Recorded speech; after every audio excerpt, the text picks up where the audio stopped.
you want to go? Yeah, I just wanted to also note that without Ed's disclosures, many of the tech companies would not have improved their security, either at all or at the rate that they did.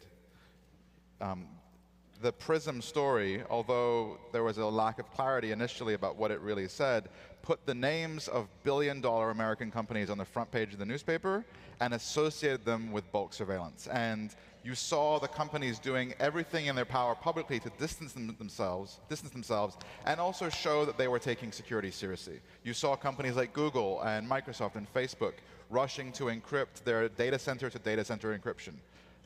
You saw connections, rather. You saw companies like Yahoo finally turning on SSL encryption.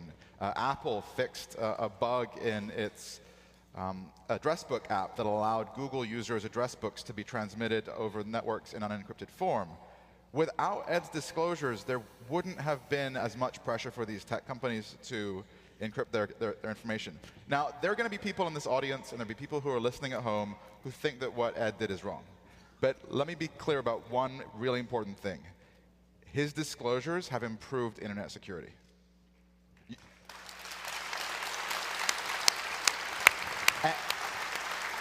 And the security improvements we've gotten haven't just protected us from bulk government surveillance. They've protected us from hackers at Starbucks who are monitoring our Wi-Fi connections. They've protected us from stalkers and identity thieves and common criminals.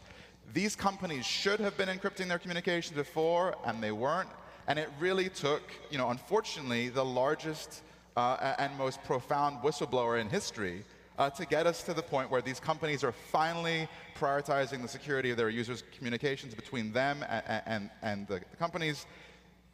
But we all have Ed to thank for this. And I really just cannot emphasize enough, without him, we would not have Yahoo users getting SSL. We would not have this data going over the network in encrypted form.